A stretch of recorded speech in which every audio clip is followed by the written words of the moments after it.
माननीय शिक्षा तथा कौन्सिललाई स्वागत गर्छु। यहाँका अध्यक्षज्यूलाई म स्वागत गर्छु।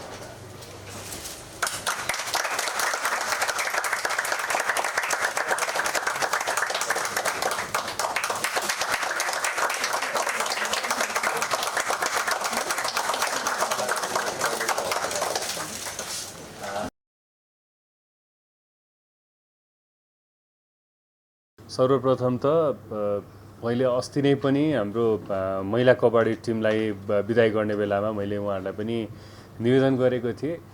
राज्यले आत्मआलोचनाबाट राज्यले हामीले जति गर्नुपर्ने हो त्यति हामीले गर्न सकेका छैनौँ। खेलकुद क्षेत्रलाई खेलाडीहरूलाई जति सम्मान दिनुपर्ने हो त्यति दिन सकेका छैनौँ। तर हाम्रो जति सीमित छ स्रोत साधन त्यसको पनि अप्टिमाइज गरेर हामीले खेलकुद क्षेत्रलाई कसरी विकास गर्न सकिन्छ, खेलाडीहरूलाई कसरी सम्मान गर्न सकिन्छ, त्यो हाम्रो तर्फबाट हामी सकेसम्म त्यसलाई पनि बढाउने हामी पनि प्रयत्न गर्नेछौँ। र त्योभन्दा बढी पनि जति खेलाडीहरूले नेपालको झन्डालाई चाहिँ शिरमा उडेर देशको प्रतिनिधित्व गरेर विदेशमा गएर देशको शिरलाई चाहिँ एकदमै ठाडो पारिराख्नु भएको छ, त्यसको लागि सबैजनालाई धेरै धेरै धन्यवाद पनि व्यक्त गर्न चाहन्छु।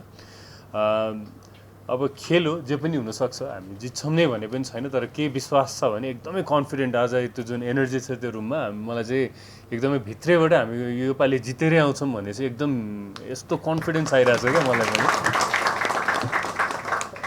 जे भए पनि अब तपाईँहरूले जितिसक्नु भएको छ होइन। अहिले फुटबल, त्यसमाथि महिला फुटबल टिमले अहिले गत केही वर्षदेखि जति इम्प्रुभमेन्ट गरिरहेछ, जति हामीलाई एकदमै गर्व बनाइरहेको छ, त्यो जति तारिफ गरे पनि त्यो नपुग्ने खालको छ। हामीले हरेक वर्ष चाहिँ महिला फुटबल टिम इम्प्रुभ गरिरहेको देखेका छौँ। विभिन्न टुर्नामेन्टहरूमा हामीले सोचेको भन्दा पनि एकदमै राम्रो प्रदर्शन गरेर फुटबलको उचाइलाई चाहिँ अझ माथि पुर्याइराख्नु भएको छ। नयाँ नयाँ प्लेयर्सहरूको मैले यो टुर्नामेन्टमा पनि कतिजना नयाँ प्लेयरहरू आउनु भएको पनि मैले थाहा पाएको छु। त्यो एकदमै स्पोर्ट्स इन्डस्ट्रीको लागि सबैभन्दा खुसीको कुरा चाहिँ के हो भने पुरानो प्लेयरहरूले चाहिँ कन्टिन्यू गर्दै नयाँ प्लेयरहरू पनि आइराख्दाखेरि चाहिँ यो खेलकुद चाहिँ विकास भइरहेको रहेछ, नयाँ नयाँ प्लेयरहरू आइराख्नु भएको रहेछ भन्ने कुरा देखिन्छ। त्यसको लागि पनि एकदमै खुसी लागेको छ। सिनियर प्लेयरहरूले जुनियर प्लेयरहरूलाई मेन्टोर गरिदिनु होला, आफू जहाँ पुग्नु भएको छ त्यहाँ पुर्याउनको लागि हेल्प गरिदिनु होला। र नयाँ जुनियर प्लेयर्सहरू जो फर्स्ट टाइम खेलिराख्नु भएको छ, सिनियर प्लेयरबाट सिक्नु होला होइन। अझ त्यसपछिको तपाईँको जेनेरेसनको प्लेयरहरूलाई पनि त्यसरी नै वेलकम गर्ने वातावरण तपाईँहरूले पनि अब यसपछि गर्नुपर्छ। कतिजना इन्जर्ड प्लेयरहरूले जो योपालि प्रतिनिधित्व गर्न पाउनु भएको छैन, उहाँहरूलाई पनि अब अहिलेसम्म जति गर्नुभएको छ त्यसको लागि पनि धन्यवाद भन्न चाहन्छु। र अरू टुर्नामेन्टहरूमा पनि उहाँहरूको प्रतिनिधित्व अवश्य हुनेछ। फेरि पनि यहाँहरू सबैजनालाई शुभकामना, आफ्नो बेस्ट दिनु होला। आफ्नो बेस्ट दिने क्रममा अवश्य जितिन्छ भन्ने कुरामा एकदमै विश्वस्त छु। जेसुकै भयो भने तपाईँहरूले जितिसक्नु भएको छ, यहाँ पुग्नु तपाईँहरूको ठुलो जित हो। जहाँ तपाईँले नेपाल फुटबललाई आजको दिनमा जहाँ पुर्याउनु भएको छ त्यो जित भइसकेको छ। यो टुर्नामेन्ट पनि जितेर आउनुहुन्छ भन्ने कुरा त लागेकै छ। जितिसकेको कुरालाई फेरि अझ एक स्टेप माथि गएर झनै जितिदिनु होला, त्यति भन्न चाहन्छु। अहिले यो यता सकिसकेपछि तल एउटा ग्रुप फोटो खिचेर यहाँहरूलाई म फेरि त्यसपछि बिदाई गर्न चाहन्छु। र साफ च्याम्पियनसिप जितेर आएर फेरि एयरपोर्टमा यहाँहरूलाई फेरि पनि म स्वागत गर्न आउने प्रतिबद्धता चाहिँ सबैजनालाई हार्दिक धन्यवाद। पनि माननीय मन्त्रीज्यूको गरिमामय उपस्थिति र यो हौसलाको निम्ति सम्पूर्ण यो हाम्रो महिला टिम एन्फा परिवारबाट हार्दिक धन्यवाद आभार प्रकट गर्न चाहन्छु।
गरौँ न छ भने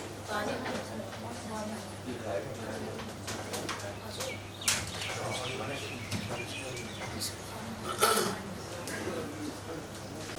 शिक्षा तथा कमिटीलाई हामी स्वागत गर्छौँ।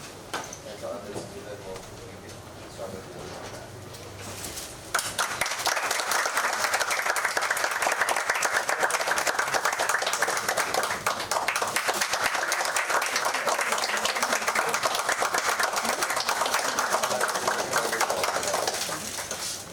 पनि मन्त्रीज्यूको माननीय मन्त्रीज्यूको गरिमामय उपस्थिति र यो हौसलाको निम्ति सम्पूर्ण यो हाम्रो महिला टिम एन्फा परिवारबाट हार्दिक धन्यवाद आभार प्रकट गर्न चाहन्छु।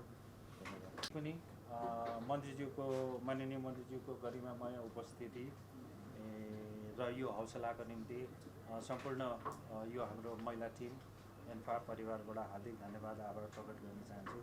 धन्यवाद।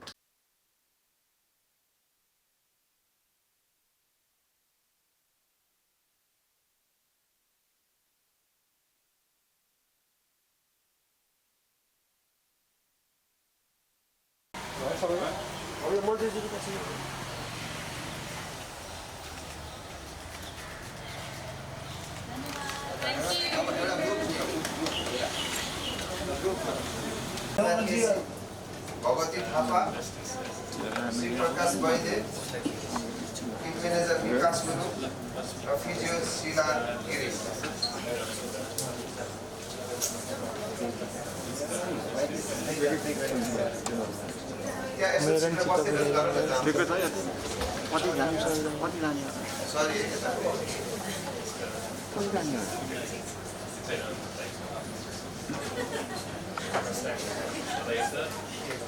पहिला त आफ्नै कार्यकर्तामा गर्नुपर्छ नि त उनीहरू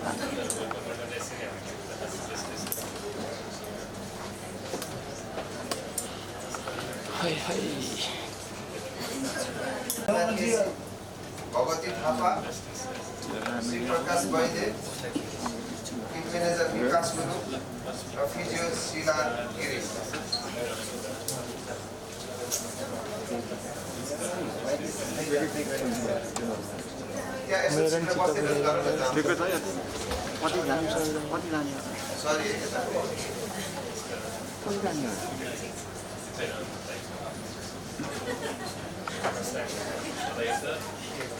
पहिला त आफ्नै कार्यकर्तामा गर्नुपर्छ नि त उनीहरू